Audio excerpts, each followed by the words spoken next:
రూపాంతరం అను ఆత్మీయ కార్యక్రమానికి మీలో ప్రతి ఒక్కరికి యేసుక్రీస్తు ప్రభు శ్రేష్టమైన నామమున శుభాలు, స్వాగతం. ఈరోజు మనము వాక్య ధ్యానము కొరకు 1 పేతురు 1వ అధ్యాయం 1-2 వచనాలు చదువుతున్నాం. 1 Peter chapter 1 verses 1 and 2 మీ బైబిల్లో మీరు గమనించండి.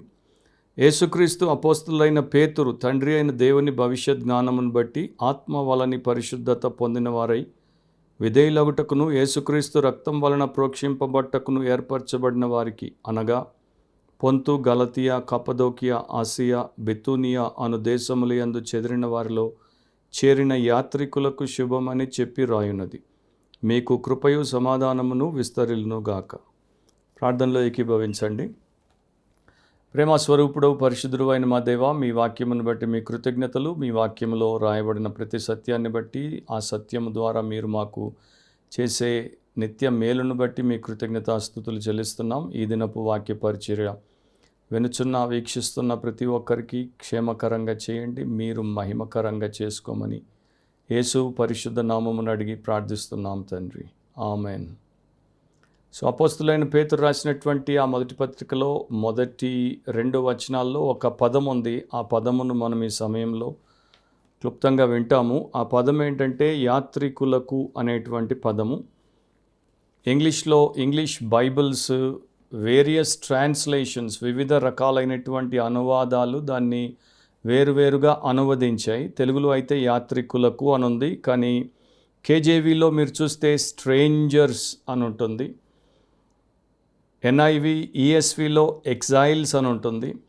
NASBలో ఏలియన్స్ అని ఉంటుంది. ఇక HCSBలో టెంపరరీ రెసిడెంట్స్ అని ఉంటుంది. LSVలో చోజన్ సోజోర్నర్స్ అని ఉంటుంది. NKJVలో పిల్గ్రిమ్స్ అని ఉంటుంది. NLTలో ఫారినర్స్ అని ఉంటుంది.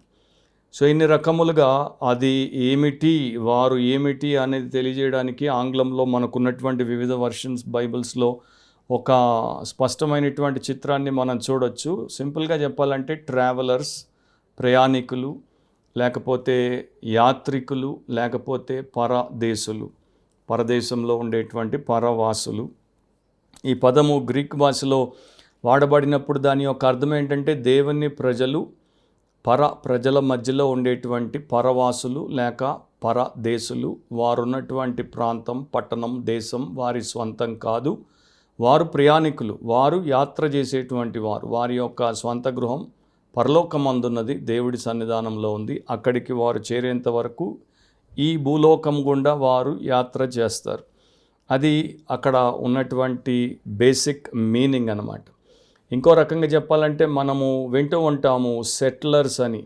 అంటే వీరు ఎక్కడి నుండో వలస నుండి వచ్చి ఇక్కడ సెటిల్ అయ్యారు, ఇక్కడ స్థిరపడ్డారు.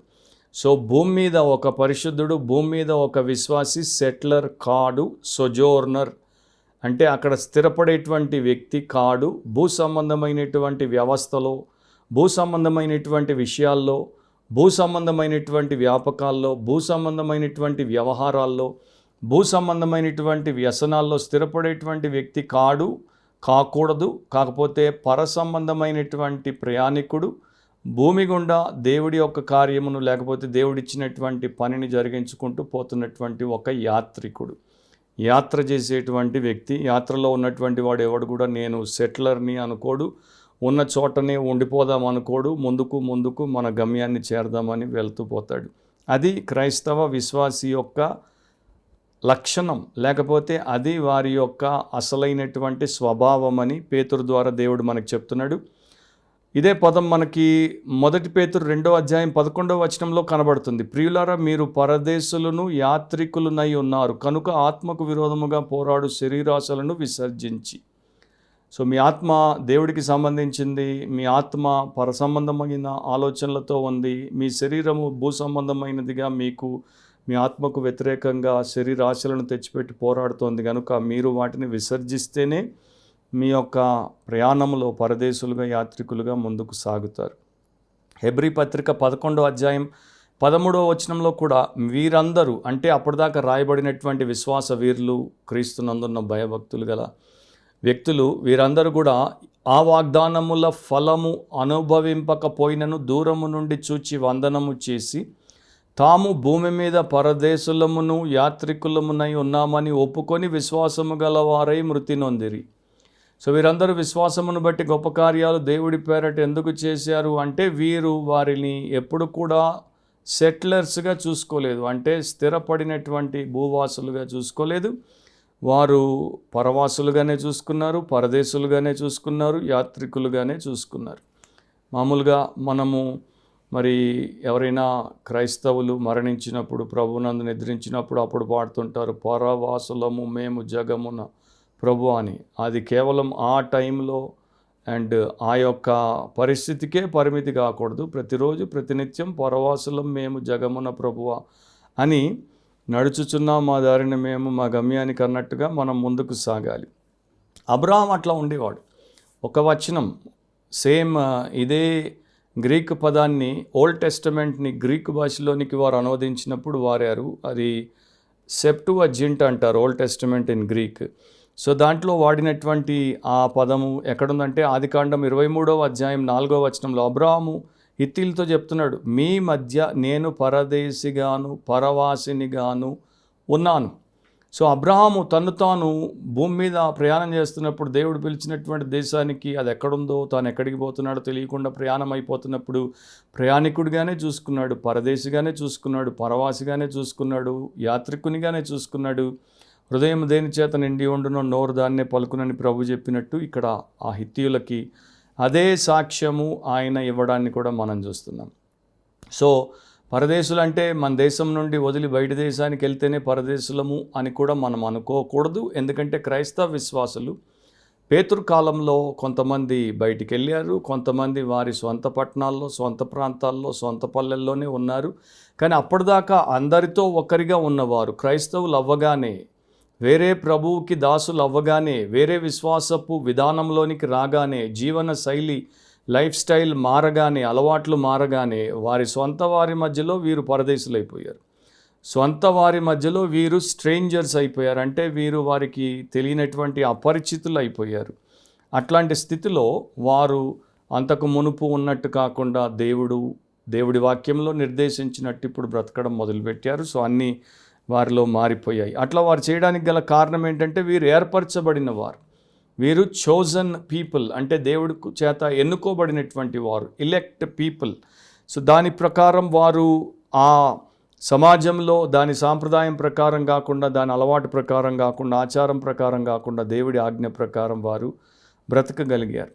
డిఎల్ మూడీ అనేవాడు, తరచూ అనేవాడు ఎలెక్ట్ అనేటువంటి పదం గురించి. అంటే దేవుడు ఎన్నుకున్నాడు, ఏర్పరచుకున్నాడు. గాడ్స్ ఎలెక్షన్ అనేది మరి క్రైస్తవ వర్గాల మధ్యలో చాలా పెద్ద వివాదాస్పదమైన అంశముగా, విభేదాన్ని కలిగించిన విషయంగా కూడా గత ఎన్నో వందల సంవత్సరాలుగా ఉంది. డిఎల్ మూడీ సింపుల్గా ఇట్లా అనేవాడు, God voted for my salvation, the devil voted against my salvation. దేవుడు నా రక్షణ కొరకు ఓటేశాడు, సాతాను నా రక్షణకు వ్యతిరేకంగా ఓటేశాడు. ద ఓట్ వాజ్ టైడ్, అంటే ఒక ఆయన దీనికి ఒక ఆయన దానికి వ్యతిరేకంగా వేశారు కనుక, and I voted with God, నేను దేవుడితో పాటు ఓటేశాను. And we got a majority, నేను దేవుడు 2 ఓట్లతో, సాతాను 1 ఓటుతో, వాడు ఓడిపోయాడు, మేము గెలిచాం, మేమే ఎన్నిక గెలిచాం. ఇప్పుడే నిన్నే మన దేశంలో ఎన్నికలు ఎవరు గెలిచారు, ఎవరు ఓడిపోయారు మనం అంతా చూసాం, తెలుసుకున్నాం, దేవుడిని స్తుతించాం. సో ఆ ప్రకారము దేవుడు, నేను రక్షణ కొరకు ఓటేశాం, మేమిద్దరము, సాతాను రక్షణకి వ్యతిరేకంగా ఓటేశాడు, వాడు ఓడిపోయాడు. దట్ ఈస్ గాడ్స్ ఎలెక్షన్, అదే దేవుని ఎంపిక అని డిఎల్ మూడీ మరి సామాన్యంగా చెప్పేవాడు. దాంట్లో సత్యము, బలమైన సత్యం ఉంది. సో మనం ఈ లోకంలో యాత్రికులము, మనం ఈ లోకంలో అపరిచితులము, మనం ఈ లోకంలో ప్రయాణికులము. అదే ప్రకారం మనం లోకంలో బ్రతకాలి. అదే మన విశ్వాసాన్ని నడిపించేదిగా ఉండాలి, అదే మన యొక్క ప్రవర్తనను నిర్దేశించేదిగా ఉండాలి. మనము పరలోకపు వాసులము లేక పరలోకపు పౌరులం, ఫిలిప్పీ 3వ అధ్యాయం ప్రకారము. అండ్ పరలోకము నుండి ఈ లోకానికి దేవుడు పంపితే వచ్చాము. ఈ లోకంలో దేవుడి పనులు చక్కన పెట్టుకుని తర్వాత తిరిగి పరలోకానికి వెళ్ళిపోతాం, అది మన పని. అందుకే ఒక భక్తుడు అనేవాడు, మీరు లోకములో ఉండి సంఘానికి వెళ్ళి రావడము కాదు, మీరు సంఘములో బ్రతుకుతూ లోకానికి వెళ్ళి వస్తూ ఉండాలి. చాలా శ్రేష్టమైన సత్యం అది, శక్తివంతమైన సత్యం అది. లోకంలో ఉండి చర్చికి వెళ్తూ వస్తూ ఉండేవారిగా మీరు ఉండొద్దు, మీరు చర్చిలో బ్రతుకుతూ లోకానికి వెళ్తూ వస్తే వారిగా ఉండండి. సో దాని అర్థం ఏంటంటే మీరు సంఘానికి ఎంత కట్టుబడి, మీ స్థానిక సంఘంలో ఎంత స్థిరమైన, బలమైన, ఘనమైన విశ్వాసులుగా ఉంటారంటే లోకము మిమ్మల్ని ప్రభావితము చేయదు, దాని యొక్క గ్రిప్లో మిమ్మల్ని పట్టుకొని పెట్టుకోదు. అండ్ ఈ లోకము చాలా తక్కువ సమయం ఉండేటువంటి ఒక విషయం అని పేతురుపత్రికలోనే కొన్ని మరి సత్యాలు మనకి రాయబడ్డాయి. ఎక్స్ప్లెయిన్ చేయను, కానీ వాటిని మీకు వినిపిస్తాను. జాగ్రత్తగా మీరు వింటే, మీరు ధ్యానిస్తే మీకే అర్థమైపోతుంది. 1 పేతురు 1వ అధ్యాయం 6వ వచనంలో ప్రస్తుతమున్న కొంచెము కాలము అంటాడు. 1 పేతురు 1వ అధ్యాయము 17వ వచనంలో మీరు పరదేశులై ఉన్నంత కాలం భయముతో గడుపుడి. 2వ అధ్యాయం 11, 12లో కలిపితే అక్కడున్న సారం ఏంటంటే మీరు పరదేశులను, యాత్రికులనై ఉన్నారు, దర్శన దినమున దేవుని మహిమపరచునట్లు. సో మీరు ప్రయాణంలో ఉన్నారు అండ్ దేవుడి యొక్క దర్శన దినము సమీపంగా ఉంది, త్వరలో మీరు ఎదుర్కొంటారు. సో మీ ప్రయాణం ఎట్లా ఉండాలి, మీ జీవితం ఎట్లా ఉండాలంటే మీరు దేవుడిని దర్శన దినాన్న మహిమపరిచేటట్టు ఉండాలంటాడు. 4:2లో ఆయన శరీరమందు జీవించు మిగిలిన కాలం అంటాడు. అంటే ఒకరు 10 ఏళ్ళకి రక్షించబడ్డారు, ఒకరు 25కి రక్షించబడ్డారు, ఒకరు 40 ఏళ్ళకి రక్షించబడ్డారు. సో రక్షించబడిన తర్వాత మీకు భూమి మీద ఉన్న బ్రతుకు కాలము ఇంకా కొంతకాలమే, మిగిలిన కాలమే కదా. సో ఆ టైంలో మీరు ఇట్లా ఉండండి. 5:10లో కొంచెము కాలము మీరు శ్రమ పడిన పిమ్మట. సో కొంచెం కాలం ఈ లోకంలో మీకు జీవనం ఉంది, శ్రమ పడతారు. ఆ తర్వాత ఇక మీరు ప్రభు సన్నిధిలో పరలోకానికి ప్రవేశిస్తారు. ఇక మీరు ఏమాత్రం పరదేశిగా ఉండరు, యాత్రికునిగా ఉండరు, మీ స్వంత గృహానికి వచ్చేస్తారు అండ్ మీరు అక్కడ నిత్యము దేవుడితో కాపురం చేస్తారన్న సత్యాన్ని చెప్తున్నాడు. స్విట్జర్లాండ్ సోల్జర్స్కి, అంటే స్విట్జర్లాండ్లో మామూలుగా పెద్ద సైన్యమే ఉండదు, ఆ సైన్యానికి అవసరం లేదని కూడా వారు ఎప్పుడో దాన్ని యుద్ధము చేయనటువంటి దేశంగా పెట్టుకున్నారు. కానీ ప్రతి దేశానికి ఒక సైన్యం ఉండాలి, భద్రత అండ్ సురక్షితంగా ఉంచుకోవడానికి వారు చేసుకోవాల్సినటువంటి ఏర్పాట్లన్నీ వీరు కూడా చేసుకున్నారు. స్విట్జర్లాండ్ సైనికుడు ఎప్పుడైనా మరి ఆయన యొక్క సైన్యపు విధులు నిర్వహించడానికి బయటికి వెళ్ళినప్పుడు, బయట ఉన్నప్పుడు, అది చాలా మంచి దేశం అది. ఆ దేశంలో ఎప్పుడైనా సాయంత్రం అవ్వగానే ఇంటికి రైతు ఆవులను పిలుస్తాడు చూడండి, ఆవులన్నీ ఇంటికి వెనక్కి వచ్చేస్తున్నప్పుడు ఈ సైనికుడు లోపల బాధపడతాడంట. నేను నా ఇల్లు వదిలి యుద్ధంలో ఈ సైన్యపు కర్తవ్యాన్ని నెరవేరుస్తూ ఇక్కడెక్కడో బయట ఉన్నాను, పరదేశిగా ఉన్నాను అని చెప్పేసి చాలా వేదనకి గురవుతాడంట. గురైనప్పుడు ఏం చేస్తాడు, తన ఖడ్గాన్ని తీసి నేల మీద పడేస్తాడు, తన వస్త్రాలు విప్పదీసి నేల మీద పడేస్తాడు అండ్ తాను కూర్చుంటాడంటే ఎప్పుడు ఇంటికి వెళ్ళిపోదామా అని. సో అది రాసినటువంటి భక్తుడు ఏమంటాడంటే ప్రతి క్రైస్తవ విశ్వాసి, ప్రతి క్రైస్తవ సైనికుడు ఈ స్విస్ సోల్జర్ లాగానే ఉండాలి. ఇది నాకు దేవుడిచ్చిన బాధ్యత, దీన్ని నెరవేరుస్తాను, కానీ నా హృదయం ఏంటంటే నేను ఎప్పుడు నా పరలోకానికి ప్రభు సన్నిధికి వెళ్ళిపోతాను. ఆవులు సాయంత్రం ఎట్లా పిలుపు అందుకొని ఇంటికి వచ్చేస్తాయో ఆ ప్రకారం నేను ఎప్పుడు వెళ్ళిపోతాను అన్నట్టు ఉండాలి. కానీ అట్లా ఉన్నట్టు చాలామంది నాకైతే కనిపించట్లేదు. మరి మీరు మీ సంగతి కూడా ఆలోచించండి, మీరు అట్లా ఉన్నారో లేదో తెలుసుకోండి. ఎంతోమందికి ఈ లోకమే నివాసము, ఈ లోకమే నిత్యస్థావరము, ఇక్కడే తిష్టేద్దాం, ఇక్కడే మనల్ని మనము సెటిల్ చేసుకుందాం, ఇక్కడే మనల్ని మనం బలపరుచుకుందాం అన్నట్టే ఉన్నారు ఈనాటి సో కాల్డ్ క్రైస్తవులు. చాలా తక్కువ మంది ఆ స్విస్ సోల్జర్ లాగా, ఆవుల్లాగా ఉన్నారు. సో 3 మాటలు నేను చెప్పి ఈ ట్రాన్స్ఫర్మేషన్ మెసేజ్ని ముగిస్తాను బ్రీఫ్గా. అదేంటంటే మనము యాత్రికులముగా, పరదేశులముగా, అపరిచితులముగా భూమి మీద ఉన్నప్పుడు మనకు ఉండాల్సిన 3 మూల విషయాలు. 1, ఈ భూమి మీద క్రిస్టియన్ అయిన తర్వాత మన చుట్టూ ఉన్నవారు మనము ఒకటి కాదు. Our culture is different. మన యొక్క సంస్కృతి, మన సాంప్రదాయం, మన ఆచారం వేరైనది. రోమీలకు రాసినప్పుడు 12వ అధ్యాయం 2వ వచనంలో మీరు ఈ లోక మర్యాదను అనుసరింపక అని అపోస్తలుడైన పౌలు రాశాడు. సో ఈ లోకానికి ఒక మర్యాద ఉంది, అది మన మర్యాద కాదు. ఈ లోకానికి ఒక సాంప్రదాయం ఉంది, అది మన సాంప్రదాయం కాదు. ఈ లోకానికి ఒక ఆచారం ఉంది, ఒక సంస్కృతి ఉంది, ఒక అలవాటు ఉంది, అది మనది కాదు. మనం ఒకప్పుడు లోకస్తులుగా ఉన్నప్పుడు అది మనం కూడా అట్లాగే చేసాం, కానీ ఇప్పుడు మనం దాని నుండి బయటకు వచ్చిన తర్వాత అది మనది కాదు. పేతురు ఎవరికైతే రాశాడో వారు వారి పట్టణాల్లో ఉన్నా లేకపోతే వేరే ప్రాంతానికి వెళ్ళినా వారు దీన్ని ఎట్లా అర్థం చేసుకోవాలో ఆయన వారికి తెలియజేస్తున్నాడు. మనం ఎవరమైనా సరే విదేశానికి వెళ్తే తప్ప, ఫారిన్ కంట్రీకి వెళ్తే తప్ప మనం ఒకదాన్ని గమనించలేము. అదేంటంటే అక్కడ ఉన్నటువంటి వారికి మనకి చాలా వ్యత్యాసం ఉన్నది అన్నది అప్పుడే మనకి తెలిసి వస్తుంది. 1, వారు మనలాగా లేరు, వారి భాష మనలాగా లేదు, వారి భోజనం మనలాగా లేదు, వారు బ్రతుకు విధానం మనలాగా లేదు, వారి వస్త్రాలు మనలాగా లేవు, వారి సాంప్రదాయాలు మనలాగా లేవు. మనకి వీరికి ఎంత వ్యత్యాసం, మనం వీరి మధ్య విదేశీయులము, వీరితో మనము ఒకటి కాదు అని మనము అర్థం చేసుకుంటాం. సో చాలా చోట్ల ఇప్పుడున్నటువంటి దేశాల్లో మనకి స్థానిక భాష రాదు అండ్ వారికి మన భాష రాదు. ఫర్ ఎగ్జాంపుల్, మీరు తెలుగు మాట్లాడేవారైతే మీరు తుర్కీ దేశానికి వెళ్ళారనుకోండి, అక్కడ తెలుగు ఎవరికి రాదు, అక్కడ అందరికీ ఇంగ్లీష్ రాదు. వారు తుర్కీ మాట్లాడతారు, మనం తెలుగు మాట్లాడతాం. సో మన ఇద్దరికి చాలా కష్టం. అప్పుడు గూగుల్ అనేది ట్రాన్స్లేట్ చేసి పెడుతుంది. సో మనము తెలుగులో చెప్పింది వారికి తుర్కీలో, మనం ఇంగ్లీష్లో చెప్పింది వారికి తుర్కీలో అది చేసి పెడుతుంది. కనుక ఆ మాధ్యమం ద్వారా మనం సంభాషణ కొనసాగించవచ్చు. దాన్ని బట్టి మనం వారం ఒకటి కాదు అనేది మనకి అర్థమైపోతుంది. సో కప్పదోకియాలో ఉన్నటువంటి వారు, ఎందుకంటే పేతురు రాశాడు కప్పదోకియాలో ఉన్నవారు యాత్రికులుగా ఉన్నారు. సో ఒకప్పుడు వారు కప్పదోకియా అనేటువంటి పట్టణంలోనే, ఇది కూడా తుర్కీలోనే ఉంది, అక్కడ నివాసులై ఉండొచ్చు. ఇప్పుడు వారు రక్షించబడ్డారు, ఇప్పుడు వారికి కొత్త ప్రభు వచ్చాడు, ఇప్పుడు వారికి కొత్త విశ్వాసం, ఇప్పుడు వారికి కొత్త విధి విధానాలు, ఇప్పుడు వారున్న పాత అలవాట్లన్నింటినీ కూడా తొలగించేసుకున్నారు, స్వస్తి చెప్పారు. ఇప్పుడు వారు వారి యొక్క స్వంత ప్రాంతంలో, వారి స్వంత కాలనీలో, వారి స్వంత పల్లెలో, వారి స్వంత పట్టణంలో, వారి స్వంత క్లాస్ రూమ్లో, వారి స్వంత ఆఫీస్లో, వారి స్వంత ఫ్యాక్టరీలో, వారి స్వంత బంధువుల మధ్యలో వారు ఒక పరదేశిగా లేకపోతే వేరైన వ్యక్తిగా ఉంటారు. ఎందుకంటే వాళ్ళు విగ్రహాలను ఆరాధిస్తున్నారు, వీరేమో విశ్వాసానికి కర్త కొనసాగించేవాడని యేసును ఆరాధిస్తున్నారు. వారు పూజా పునస్కారాలు చేస్తారు, వీరేమో పోయి ఏకాంతంగా ప్రార్థన చేస్తారు. వారికి ఒక పరిశుద్ధ గ్రంథం అంటూ లేదు, వారు ఎవరివో చెప్పుడు మాటలు విని బతికేస్తారు. వీరేమో పరిశుద్ధ గ్రంథాన్ని ప్రతిరోజు చదువుతారు, ధ్యానిస్తారు, దాని ప్రకారమే నడుచుకోవడానికి జాగ్రత్త పడతారు. వారు పండగలకి తప్ప వారి యొక్క మందిరాలకు వెళ్ళరు. వీరు ప్రతివారము ప్రభుదినాన్ని వెళ్తారు, మధ్యలో వెళ్తారు, ప్రతి సభకి వెళ్తారు, ప్రార్థనలకు వెళ్తారు, నిష్ట కలిగినటువంటి క్రైస్తవులు అయితే. సో వారికి వీరికి చాలా వ్యత్యాసం. వారు కట్నం ఇచ్చి పెళ్లి చేసుకుంటారు, వీరు కట్నం ఇవ్వరు, కట్నం తీసుకోరు. వారు కులం ప్రాతిపాదికన పెళ్లి చేసుకుంటారు, వీరికి కులమే లేదు. వారు ఫోర్జరీ చేస్తారు, వీరు ఫోర్జరీ చేయరు. సో ఈ ప్రకారము వారి కల్చర్ వీరి కల్చర్ వేరు. అండ్ వారికి మూఢ విశ్వాసం ఉంటుంది, వీరికి మూఢ విశ్వాసం ఉండదు.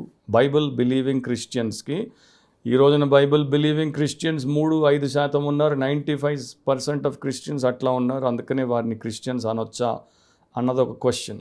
రెండవది ఏంటి, అవర్ కాండక్ట్ ఈజ్ డిఫరెంట్, మన యొక్క ప్రవర్తన అది కూడా వేరే. 1 పేతురు 2:12 ఏమంటాడు, అన్య జనులు మిమ్మును ఏ విషయంలో దుర్మార్గులను దూషింతురో ఆ విషయంలో వారు మీ సత్క్రియలను చూచి వాటిని బట్టి దర్శన దినమున దేవుని మహిమపరచునట్లు వారి మధ్యను మంచి ప్రవర్తన గల వారై ఉండవలనని మిమ్మను బతిమాలు కొనుచున్నాను. సో మీరు మంచి ప్రవర్తన గల వారిగా ఈ అన్యుల మధ్యలో బ్రతకాలి. మీరు యాత్రికులు, మీరు పరదేశులు, మీ విలువలు వేరు, మీ ప్రాధాన్యతలు వేరు, కనుక మీ ప్రవర్తన విధానం కూడా వేరుగా ఉంటుంది. విలువను బట్టే మన ప్రవర్తన, మనకున్న ప్రాధాన్యతను బట్టే మన ప్రవర్తన. మరి నేను నా భార్య హాంకాంగ్లో పనిచేసాం, బ్రతికాం, తర్వాత చైనా దేశానికి వెళ్ళాం, వచ్చాం. సో ఈ రెండు చైనీస్వే. ఇప్పుడు హాంకాంగ్ చైనాలో భాగము, మేమున్నప్పుడు కాదు. కాకపోతే ఈ రెండింటి మధ్యలో ఒక వ్యత్యాసం చెప్తాను. హాంకాంగ్ చైనీస్ మమ్మల్ని లెక్క చేసేవారు కాదు, వారికి పొగరెక్కువ. మేము మాట్లాడదామన్నా దగ్గరికి రానివ్వరు, వారికి అదో రకమైనటువంటి చిన్న చూపు. బ్రిటిషర్స్ అన్నా, ఇండియన్స్ అన్నా, ఏషియన్స్ అన్నా. ఇది హాంకాంగ్. కానీ మేము చైనాకి వెళ్ళాం, మెయిన్ల్యాండ్ చైనాకి వెళ్తే చైనాలో నన్ను నా భార్యని ఎవరో సినిమా నటులు వచ్చినట్టు చైనీస్ వాళ్ళు చూస్తున్నారు. ఎంత అమాయకంగా ఉన్నారు ఆడామోగా. అసలు మమ్మల్ని వదిలిపోవట్లేదు, మా చుట్టూ గుంపు కట్టేస్తున్నారు. మాకు ఇదేంట్రా బాబు అనిపించింది. ఆ పక్క దేశంలో ఏమో ఎవడు పట్టించుకోడు, పలకరించినా పలకకుండా వెళ్ళిపోతుంటాడు. ఇక్కడేమో పొండిబాబు అన్నా కూడా పోకుండా మా వెనకాలే వస్తున్నారు, ఏంటి నాయన అనుకున్నాం మేము. సో అంత వ్యత్యాసం అన్నమాట. సో ఒకరేమో ఇట్లా ఉంటారు, ఒకరు అట్లా ఉంటారు. సో మన ప్రవర్తన మనము వాక్యానుసారంగా పెట్టుకున్నప్పుడు ఒకప్పుడు మనతో ఉన్నటువంటి వారు ఇప్పుడు మనతో ఉండకుండా పోతారు. ఒక క్రైస్తవ వ్యాపారవేత్త అందుకే అన్నాడు, చాలామంది మోసాలు చేస్తారు, చాలామంది దగా చేస్తారు, నేను అట్లా చేయను. చాలామంది అట్లా ఎందుకు చేస్తారంటే ఇంకా కొంత ఎక్కువ సంపాదిద్దామని అట్లా చేస్తారు. నాకు సంపాదన లేకపోయినా పర్వాలేదు, నా యొక్క ప్రవర్తన ప్రభువు మెచ్చేదిగా ఉండాలి. సో 1 పేతురు 4:3-4 చదివితే మనము పోకిరీ చేష్టలు, దురాశలు, మద్యపానము, అల్లరితో కూడిన ఆటపాటలు, త్రాగుబోతుల విందులు, చేయదగని విగ్రహ పూజలు మొదలైన వాటి యందు నడుచుకొనుచు అన్యజనుల ఇష్టము నెరవేర్చుచుండుటకు గతించిన కాలమే చాలును. అపరిమితమైన ఆ దుర్వ్యాపారము నందు తమతో కూడా మీరు పరిగెత్తకపోయినందుకు వారు ఆశ్చర్యపడుచు మిమ్మల్ని దూషించుచున్నారు. సో ఒకప్పుడు వారితో మనం ఈ పాపాలు చేశాం, ఇప్పుడు ఆ పాపాల నుండి మనల్ని మనము ప్రభువుకు అప్పగించుకున్నాం. ఆయన రక్షించాడు, మనల్ని పరిశుద్ధపరిచాడు. మనం ఇప్పుడు ఆ పాపాలు చేయట్లేదు కనుక వారు మనల్ని దూషిస్తారు. నాకు ఒక మంచి చాలా క్లోజ్ ఫ్రెండ్ ఉండేవాడు. మేమిద్దరం కలిసి నేను హైందవుడిగా ఉన్నప్పుడు రక్షణ పొందక మునుపు మేమిద్దరం కలిసి మా కాలనీలోనే ఒక విగ్రహ పూజను ప్రతి సంవత్సరము పెడితే పండాలేసి పెట్టి జరిపించేవాళ్ళం 8 దినాలు 10 దినాలు. సో అది జరిపినంత కాలం మేమిద్దరం ఎంత జిగిరీ దోస్తులం. కానీ నేను క్రిస్టియన్ అయిన తర్వాత, నేను బ్యాప్టిజం తీసుకున్న తర్వాత ఒకరోజు ఈ స్నేహితుడికి సువార్త చెప్పగానే అతడికి నా మీద ఎంత కోపం వచ్చిందంటే గొంతు పిసుకుతాడా అన్నంత కోపం వచ్చింది. దాని తర్వాత నన్ను వదిలేశాడు, మళ్ళీ ఎప్పుడు నా దగ్గరికి రాలేదు. సో మేమిద్దరం విగ్రహ పూజ చేసినప్పుడు ఎంత ఫ్రెండ్, మోస్ట్లీ మా ఇంట్లోనే ఉండేవాడు. కానీ నేను క్రిస్టియన్ అయిపోగానే నా మీద ఎంత కోపం వచ్చిందంటే ఇక నన్ను అప్పటి నుండి ఇప్పటిదాకా చూడకుండా పోయాడు. సో అదనమాట సంగతి. చివరిదేంటి, అవర్ క్యారెక్టర్ ఈజ్ డిఫరెంట్. మన యొక్క గుణము, మన శీలము, మన నైజము, మన స్వభావం వేరు. 1 పేతురు 2:21 మీరు చూస్తే, ఇందుకు మీరు పిలువబడితిరి, క్రీస్తు కూడా మీ కొరకు బాధపడి మీరు తన అడుగుజాడల యందు నడుచుకున్నట్లు మీకు మాదిరి వంచిపోయాను. సో క్రైస్తవులకి మాదిరి యేసుక్రీస్తే. క్రైస్తవులు అందుకే క్రీస్తును పోలి బ్రతికినప్పుడు వారు దేవుడి రాజ్యానికి ఒక అసెట్ అవుతారంటే ఒక లాభకరమైనటువంటి ఈవిగా ఉంటారు. సో అట్లా ఎప్పుడైతే ఉంటారో వారు సాతాను రాజ్యం మీద అసాల్ట్ చేస్తారంటే దాడి చేస్తారు. సో ఇది క్రైస్తవ జీవన విధానం. మన గుణం క్రీస్తుది కనుక క్రీస్తు ఎట్లా ఉంటాడో అట్లా మనం ఈ లోకంలో, ఆయన 33.5 సంవత్సరాల లోకంలో బ్రతికాడు, తండ్రి చిత్తాన్నే చేశాడు.